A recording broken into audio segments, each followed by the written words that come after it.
Hey guys, this is coming to you from the future. So the video that you're gonna see after this is what I recorded in the past, but this is me coming to you from the future to explain to you what happened to you in the past. Kind of. But what I was trying to say was I didn't give you guys like a thorough overview of the car. So I'm gonna do that right now and tell you everything about this car. The good, the bad, the ugly, all of it. So let's start. Um, so this is my 1994 Nissan 180SX that I had purchased from an importer in Richmond, Virginia. I'm not gonna shout out the company name or anything. This is not sponsored or endorsed by them. This is me using my own personal money and buying a car. So I got the car from Richmond, Virginia from an importer. The car was running and driving. It looked good from the outside, like everything looked perfect. Bought the car, took it home. Within a couple months of ownership, it spun a bearing and blew up. Like it grenaded on itself to the point where it was so bad that I need a new block, a new crank, and internals. That's how bad it was. So brief overview. It's a 1994 Nissan 180SX. It's like a pearl orchard white color, something like that. But it was running and driving, blew up. Once it blew up, I was just like, we're just gonna build this car. So I already went ahead and pulled the motor. I lost the footage for that, but I pulled the motor, went through the entire engine bay, whatever that needed to be replaced, I replaced it all. The engine bay was a white color. I went ahead and redid it a satin black color. All the lines you see have been painted a silver color. Garbage can is coming through. Okay, we're back. The garbage truck has passed now. Okay, so back to what I was saying. Engine bay gone through, painted satin black. All the lines have been gone through, cleaned, painted, refurbished.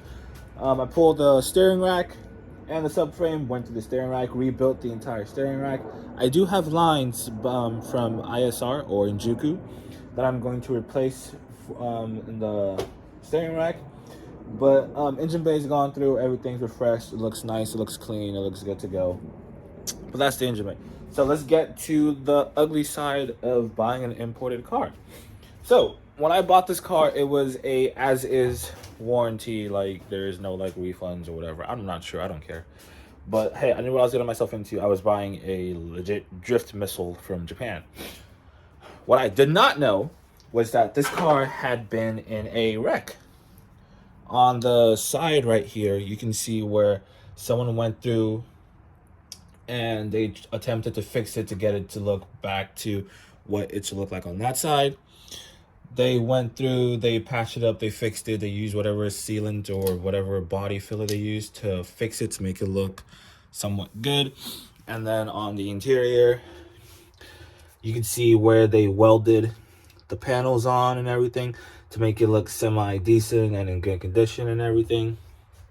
I had not known that because it was hidden by the rear bumper. So just know, when you are buying an imported car from a importer, just know they're not going to be truthful about everything that's happened to this car. So just know that you are going to be taking a 50-50 chance buying a imported car. So that's the ugly side of this car. But other than that, it's a Nissan drift missile. Just to be clear, I am not going to be drifting this car. This car is retired from drifting. It's probably not going to see a track, maybe like a skid pad or something, or just like a little parking lot donuts here and there. But other than that, this car will not be drifting competitively or anything. It'll just be solos, me having fun with this car, retiring it, building it to be my version of the ultimate, of my ultimate Nissan 180SX. So that's the overview of the car. I've already done a couple things to the car off camera. Like I had done a rear seat delete. I put a harness bar in and everything. And the interior is going to be refurbished. I would show you the interior real quick. Other than the car being in a wreck, the car was pretty clean and pretty good. There is no rust anywhere on the car. Underneath the car looks good. This is the interior of the car. Yes, it looks kind of bad because I'm still cleaning it and going through it. But you don't have a Nissan 240 or 180 if you don't have a cracked dash. So we're going to be going through and taking out this dash, and then we're going to redo it. I forgot what it's called. I'll think of the word later on. But yeah, that's just a brief overview of this car. And now let's get back to the video I had recorded in the past to bring to you in the future with this video, so you can be all caught up now with everything. So next, after you've taken off the wheels, what we're going to do next is disconnect the brake lines and disconnect the e-brake lines. And then after that, it should be simple as 4 bolts and the 2 bolts for the top hat for the rear coilovers on both sides, and then just have something supporting the rear subframe or the diff, center it, and just go ahead and just drop the entire subframe. All right, guys, so I've already done the driver's side or the passenger side in USDM, but now I'm about to do the passenger side, and let me show you how easy it is. So you're just gonna take your 12 mil, crack the brake line for the caliper. Make sure you have like a Ziploc bag or something in hand so you're able to catch whatever residual drops out of the lines. I've already went ahead and emptied out my lines when I did the front end, so there shouldn't be much in this. So I already taken it out, just put the bolt back in. That's one tactic or trick you can use to help you keep bolts. Always put it back where you got it out from. So now I put the line in a Ziploc bag, and then I'm just going to take a zip tie and just zip tie that on there so overnight nothing gets on the floors, because my floors have seen a lot. So other than that, the way to take off the e-brake line is that in the bottom, let me take this camera off real quick. In the bottom, there is this assembly right over here. Take off this bolt. Make sure your e-brake is down. Take off this bolt. This entire structure right here should fall off, and then the line should just slide right out. So this is how you disconnect the e-brake line. So you take your 14, make sure you just crack that open. So then you take that bolt out. Make sure you put that bolt back in. Don't want any issues with that. Then now the line is free. So then you're just gonna pull the line through, turn it to the side, and then just slide it out. Okay, so now we are in the interior of the car. So now what we're gonna do is just crack the 4 nuts for the coilovers from the interior of the car. I've already went ahead and removed all the interior paneling from the trunk and everything. And in the later episodes, we're just going to redo the entire trunk, because as you can see, it's all dirty, rusty, and it's just, no, it's not good. So we're gonna redo that in the later episodes. But as of now, just take off the 4 nuts, and they are a 12 mil. So just go ahead and do that. Okay, I forgot to mention, part of those 4 bolts, there are 2 more 12 mil bolts that are on the inner side towards the tunnel for the diff. Once you take those 2 out, everything should be loose, and then just carefully just drop the rear subframe. The car is suspended about 2 feet off the ground, so hopefully everything is balanced and it comes off evenly, kind of. If not, it's just gonna fall out, and whatever, we're just rebuilding anyway, so whatever breaks, breaks. As you saw, take your time, it'll all come out. Just gotta finagle it a little bit here and there so it just drops evenly. Just want to make sure you have your jack at the most midpoint of both sides. Make sure it's centered and everything. Just slowly take your time and drop it out. And don't forget, you do have 2 bolts you have to take off for the e-brake line. So just, yeah. Okay, so now that we've dropped the subframe, let's look closer. As you can see right over there, right over here is where we have those two lines we have to disconnect for the e-brake, and they look like they are 10 mils. So let's go ahead and take those off. Okay, so now the subframe is out. All it took was just those 4 bolts and then the 2 12 mils that were using that bracket to support this. So tomorrow, what we're gonna do, because it's gonna kind of getting late outside, we're gonna take this outside or dismantle it right here. We're gonna give it a proper pressure wash, go through it, see what's been touched, what hasn't been touched, what has to be replaced and everything. I do have a set of bushings for every single arm for this car coming in, and then I also do have control arms by ISR.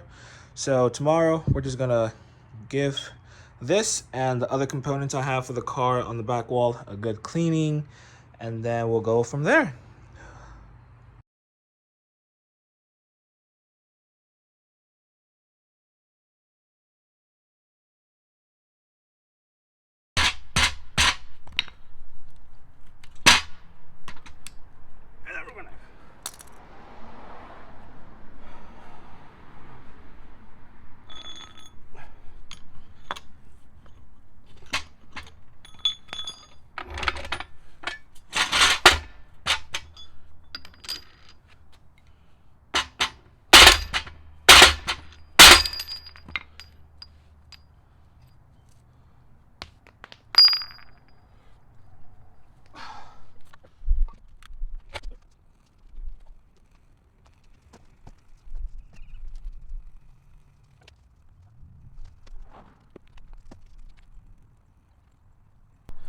Okay, so this is how I removed the subframe bushings after I burned all the rubber out of them. It was just left with like a solid inner hole. I don't know if you can see that or not, but yeah.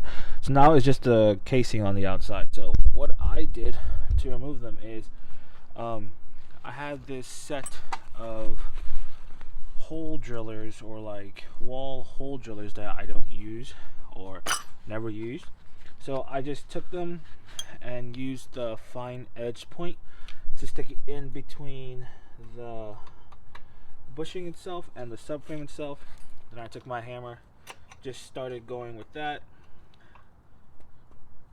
Just know it's going to be a lot of banging and a lot of noise, so just beware of that. So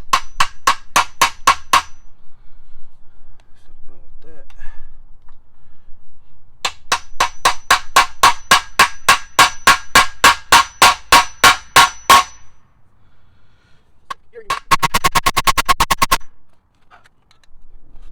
I'm so sorry, neighbors. So very sorry.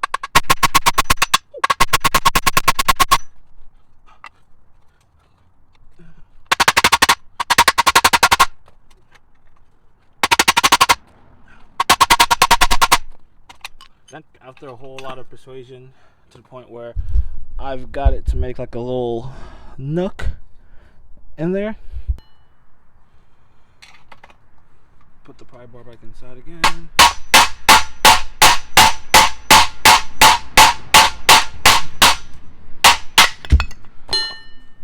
Boom, out.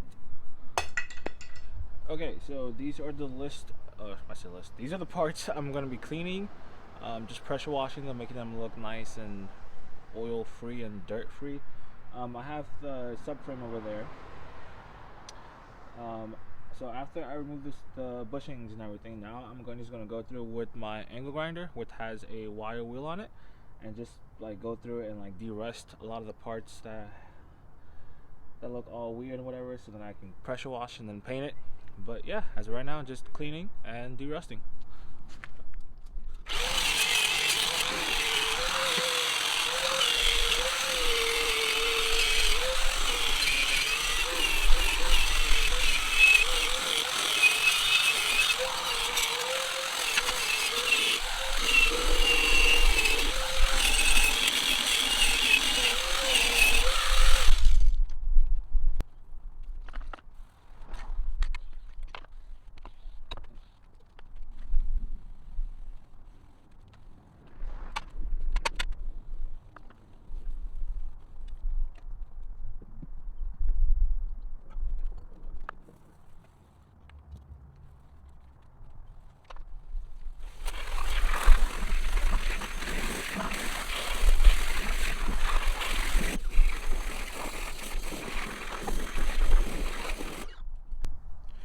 So this is how the parts turned out. The transmission turned out really good. As you can see, there's still a bunch of caked on oil, which I'm going to hit with wire brush relatively soon. But this is how the tranny turned out. Really nice, a good paint job. Should make that restored. And we are also going to replace that shifter with a short shifter. I'll show you that soon. This is how the diff turned out.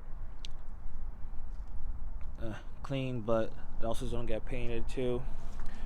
But this is the rear subframe. This is a result of cleaning it, de-rusting it, and we have it in its rawest form, where as you can see there's a lot of rust still.